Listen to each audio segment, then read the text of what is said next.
Hi folks, James here, Vinyl Professor. I'm going to do my vinyl acquisitions part 2. Just before I do, just enjoying a quite good compilation. Watching Flipside CT, Steve's channel, inspired me to go and dig out this old compilation from Mojo magazine, I Love New York Punk. Got some good tracks on this, New York Dolls, Wayne County and the Electric Chairs, Richard Hell, The Real Kids, All Kind of Girls, great track, Suicide, Johnny Thunder and the Heartbreakers, really good live version of See No Evil by Television, so that's a good compilation, good one to dig out. I've also been enjoying this strange album on CD, Broadcast and the Focus Group, investigate witch cults of the radio age. It's like sort of strange, creepy old library music. Well, it's not library music, it's kind of like pretend library music from the past, you know, strange instrumentation, weird sounds. Really good album. I like all the albums that Broadcast have done that I've heard anyway, and I'm thinking about upgrading to vinyl on this one. Okay, so without further ado, because I do have the house to myself, let me just turn this music down slightly. I have the house to myself, which is a rare occurrence these days. I'm just going to go through some of the vinyl purchases that I've been making over the last few months since the last vinyl acquisitions video, which I think was way back in February. Just a couple of really quick ones, because these are still in the shrink and I haven't even listened to them yet. This is the new album by Wire, Nocturnal Koreans. I'm a big Wire fan, have been for about 10 years now. I saw them play live a few years ago, and they've made a real creative comeback in the last few years. They don't have their guitarist B.C. Gilbert with them anymore, Bruce Gilbert, but Colin Newman seems to have just taken the reins and just kind of gone for it really, and Wire are really enjoying a kind of third lease of life, if you will. So I've enjoyed the last 2 or 3 albums, so I'm looking forward to hearing this. I also took the step finally of buying the first Big Star album on vinyl. This has been a big favourite of mine now for over 20 years. Used to have it on CD, and in fact I used to listen to it a lot on personal stereo, on cassette back in the 90s. I used to walk to work along the canal in Leeds, about a 3-mile walk, listening to this album. One of my all-time favourites. I used to make tapes of this to impress girls with. I'm not sure if it ever really worked. Right, now, the next few records are all charity store finds, and I'm really pleased because a while ago I was going to make a video all about the fact that the vinyl scene as far as charity shops go in the UK is just really abysmal. I mean, you know, you used to be able to walk into a charity shop and find, you know, a reasonable range of records, and now 9 times out of 10 you can't. You know, either it's just a load of old crap, or occasionally you'll find a gem but it's really overpriced. And I went into my local Oxfam shop the other day and found some really good bargains, and they were priced so low that I almost think perhaps somebody made a mistake somewhere. I hope they didn't, and I kind of hope it's a sort of encouraging trend that things are about to improve. So the next few albums, they all came dead cheap and they're all in really nice condition. Bob Marley and the Wailers live, that was $3.99, a nice find. Little Feat, the last record album, which I got for $2.99, and again it's in good condition. I do kind of try and collect Little Feat albums as and when I can, because I'm a big fan of their drummer, Richard Haywood. I'm a drummer myself, and Richard Haywood is known as one of the great kind of jazz rock guys, you know, really innovative, technical player, but really nice feel as well. So I was really happy to pick that up. This one, Cat Stevens, which I've seen to have lost the bag for this, but it was about I think it was $2.99. Again, in really nice condition. This is the album that has Morning Is Broken on. Rick Wakeman on keyboards. One of the first records I ever owned as a child was a vinyl 45 single of Morning Is Broken, and you know, his voice always transports me back in time. You know, just one of the all-time great singer-songwriters. Cat Stevens. This next one is not an album that I ever kind of thought I would ever own, but I mean, you kind of see it there for $3.99, and you just got to have it, really, haven't you? This is Deep Purple, Concerto for Rock Band and Orchestra, or Concerto for Group and Orchestra, and with the great English conductor Malcolm Arnold. I played this the other night, and I was really impressed with it, you know. I mean, you know, it's easy to mock this kind of stuff, but I mean, I couldn't write a concerto for group and orchestra. You know, I think John Lord is quite an underrated talent, was quite an underrated talent. I think he's dead now, isn't he? So yeah, Deep Purple. There was a thread recently, or perhaps a thread, or maybe somebody just made a video. I think John Bellamy mentioned it, that somebody else had mentioned it, all about this idea of, you know, trying to listen to a record from start to finish without doing anything else. You know, trying to get back to purely listening to an album and concentrating on it and not doing anything else, you know, not trying to check your Facebook page or read or anything. You just literally sit there and listen. And I tried this with this album the other night, and it was good, you know, it worked really fine. It's quite a long album, but you know, it kind of held my attention. So yeah, Deep Purple and the Royal Philharmonic Orchestra. Again, the next one I couldn't leave behind, $3.99 for Yes, Close to the Edge, with a bit of edgeware, ironically, but apart from that, it's in really good condition. I'm a fan of the early Yes stuff. I'm a big fan of Bill Bruford, the drummer. Would you believe that I once talked to Bill Bruford on the telephone, and I didn't phone him, he phoned me? How cool is that? It's a long story. Close to the Edge by Yes. And then I saw this there as well, and again, a bit like the Deep Purple one, not an album that I ever particularly envisaged owning. I've heard it a few times on YouTube. It's not my favourite Yes album, Tales from Topographic Oceans, but I figured it was $3.99 in very good condition, so I just couldn't leave it there, really. I also picked up a copy of Band on the Run. I do have this album, and I've had it for many years, but this one came with the poster. And I don't have the poster anymore for my old copy because when I was a child I snipped it with a pair of scissors in order to stick the pictures into a scrapbook. I had a Paul McCartney scrapbook where me and my grandmother used to cut pictures out of magazines and newspapers, because he was always in the magazines and newspapers, even back in the 1970s. We used to chop out pictures and stick them in this scrapbook, and for some reason I decided to chop up the poster of the Band on the Run in order to stick into my scrapbook. I still have the scrapbook, but obviously it was not good as far as having the poster is concerned, so now I have that, so pleased with that. Band on the Run, my favourite McCartney solo album, I think. And then finally, just a kind of impulse purchase, this is Hip Hop and Rapping in the House. 20 non-stop hip hop and house hits.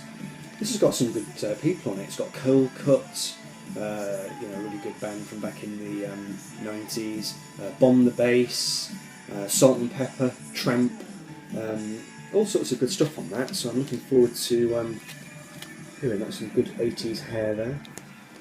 Hip hop and rapping in the house. Sorry. Right, okay, so now we move on to new records. Oh no, we don't. Hang on a second. There's still some second-hand ones here that I need to show you. I'm not being very organised, have I? Okay, so these are still... We're still looking at second-hand stuff now. This is a good album. Dennis Coffey, Back Home, featuring a cup of coffee on the cover. Dennis Coffey is a funk guitarist, really, soul and funk guitarist. I think he used to play in a lot of the old Motown stuff, and it's on the Atlantic label. I bought it chiefly for the track Back Home, which is a really great track. I'll put a link down below so you can have a listen to it. The album as a whole is really good. It's a little bit session musician-y at times, a little bit too slick. But that particular track is great, and there are a few good tracks on this. So this wasn't expensive. If you see this and it's affordable, pick it up because it's good. You know, you'll enjoy it. Some really good stinging guitar playing on there. I also picked up this album, Billy Preston, The Kids and Me, chiefly for the song Nothing from Nothing, which is just a really good Billy Preston track. Billy Preston, obviously, he's the guy who played keyboards for the Beatles on Let It Be. He also toured with the Rolling Stones. In fact, there's There's quite a funny story about Billy Preston on one of the Stones tours where he was playing the piano with the Stones on stage, and he was playing too loud. He had his keyboard turned up too loud, and he was drowning out, the Stones. And Keith Richards came over to him and just basically whispered in his ear, either turn down or get your throat slit, basically. He decided to turn his keyboard down. This is a good album. It's got some really nice arrangements on here, and it's got a really nice inner cover, which is apparently the result of a kind of urban project with some young people who all were told to draw a picture of Billy Preston, basically, and that got put on the album sleeve, so that's quite nice. Yeah, a good guy, Billy Preston, quite underrated as a solo artist, and I don't see his albums being shown very often. Marvin Gaye and Tammy Terrell, Greatest Hits. This contains some of my favourite music ever. I think I've said before, Marvin Gaye is my all-time favourite male singer, and these duets are absolutely sublime. California Soul has got to be in my top 10 songs of all time, real desert island disc, so I was pleased to pick that up. I've seen Rob in Boston show this one, the Right on Time by the Brothers Johnson, which is a Quincy Jones production, that's why I bought it, and also possibly, I think it might be Harvey Mason on drums. Quite a sort of lightweight album, a little bit disco-y almost, but when you see a pair of gold loon pants like that, you have to buy it, don't you? I'm a sucker for gold loon pants. Jimmy Smith, The Sermon. This was a market stall purchase. This is quite a well-known album, but it's normally not in that sleeve. You normally see it in a different sleeve. A really, really enjoyable album, this, but there's a bit of crackle, a bit of surface noise towards the end, but even so, it was cheap. It's on the Verve label. Jimmy Smith. And then I picked up 2 copies of The Moody Blues, Every Boy Deserves Favour. I bought one on eBay, forgot that I'd won the auction, bought it from a charity shop, and then realised. So 2 copies of that now, but they're both on the original white label rather than the blue label, and I've been told that white label is good because it means the original pressing. I'm going to turn this music down a little bit more. I feel like I'm battling over it a little bit. ACDC, Flick of the Switch. This was the last ACDC album that I sort of really, really liked. I do like some of the later ones as well, but this is the only one of the ones that I really liked that I didn't have on vinyl. And I'm going to be doing a little feature on ACDC at some point soon, so I thought I'd better have this. Soundtrack, Midnight Cowboy, one of my favourite ever movies. This is a great soundtrack by John Barry. He's got some really, really cracking tunes on this. There's a really famous scene in Midnight Cowboy where Dustin Hoffman's character, Ratso Rizzo, and Joe Buck, played by John Voight, they go to this kind of psychedelic acid party in New York, and there's a really, really good track that plays during that scene. And I noticed while looking at the back of this, there's a credit here for a certain Mr. T. Visconti, which I presume is Tony Visconti of David Bowie and T-Rex fame. So that was quite interesting. Midnight Cowboy. This is a band that I've been corresponding with a couple of different people about. Mental as Anything. They're an Australian new wave band from the late 1980s, and they're still around today, and I just really, really, really like them. They're almost like the Australian Squeeze. They write kind of, suburban songs about drinking too much and kind of having a good time and falling out with your girlfriend. If you've not heard these guys, check them out. Check out the song Too Many Times. I'll put the links down below. And there's a track of theirs called Berserk Warriors, which I'll also leave the link for. Have a listen to Berserk Warriors and see if you can work out what the lyric is about. It's a really, really clever song, and when you listen to it, you maybe don't necessarily immediately realise what he's singing about, but it's a really, really, really clever song. So yeah, Mental as Anything, Australian band. If you can get a best of, they're a really, really good band. And the last few albums are just new ones. Ariel Pink, Haunted Graffiti. I'm not going to say too much about this now because I'm going to do a little feature on Ariel Pink quite soon. a really intriguing artist, but an incredibly uneven one. But I'll say more about that when I come to do my little thing on him. Okay, bit of a Grail, Sonic Youth Goo. I've seen a fair few people showing this one. I used to share a house with a guy who had some sort of, he had kind of mental problems really. He was a really nice guy, but he had this room in this kind of shared house where we used to live, and he had a pet rat in the room, and he never used to clean out the rat's cage, so the rat was always, it was a dirty rat, And this guy's room was it was a horrible place to go into. It was really, really disgusting in there, but he had this amazing record collection in the corner, full of all kinds of stuff. He had blues stuff, Mississippi Fred McDowell, he had Dead Kennedys, he had Sonic Youth, all sorts of reggae stuff.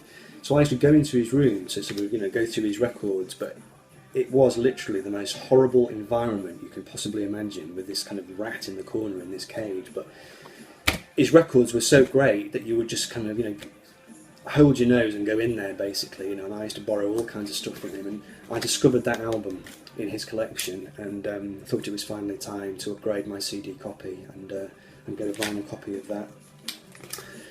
Dr. John, the Night Tripper. I will probably do a little feature on Dr. John at some point, so I won't talk too much about that now. It's on the Atco label.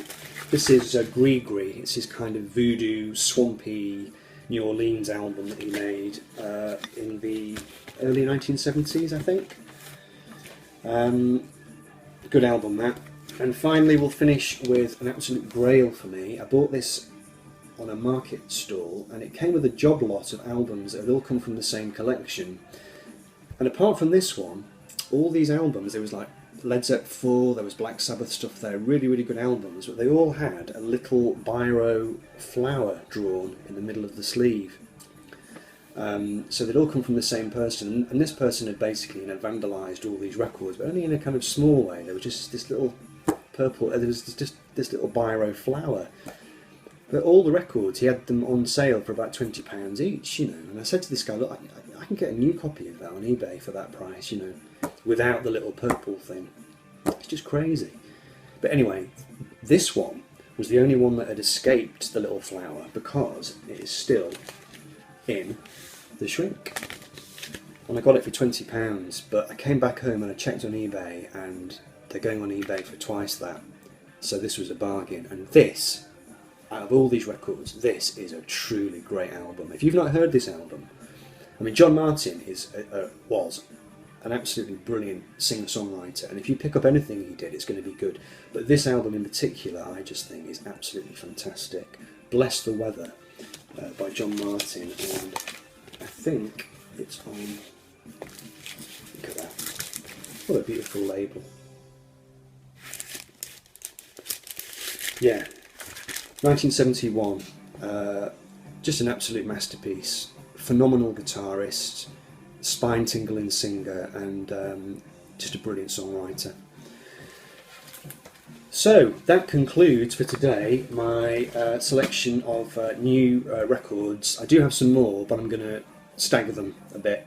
I've got some more due to come as well in the post. I've ordered a few things, so I'll leave it there for today. I'm going to make another video as well, because I've now reached 100 subscribers, so I'm going to do a little competition. And there's another thing I'm going to do as well. So expect over the next 2 or 3 days, hopefully, possibly, some more videos from me.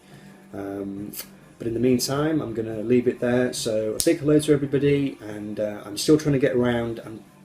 I've been really busy, but I'm trying to go and visit every channel of every person that I've subscribed to. I'm really conscious that there are some channels I still haven't watched yet, and I'm really, really sorry. So I'm going to try and get around everybody. And in the meantime, if you have watched any of my videos and commented, but I have not been to see you yet, if you've commented or watched me and I haven't reciprocated, drop me a line, because it's really hard to keep tabs on people, and I really want to make sure that if people are giving me love, I want to give it back, because I enjoy watching the videos more than I do making them. I quite like making them, but I really, really enjoy watching them. So if I've not seen you yet, and if we've not made acquaintance, get in touch, and I'll come and pay you a visit and say hi. So I'll leave it there for today. Vinyl community and others, have a great weekend. The sun is shining here today in England, and it's the 6th of May, I should have said at the beginning. So I'm off now, and I will see you all very soon. So take care, and bye-bye.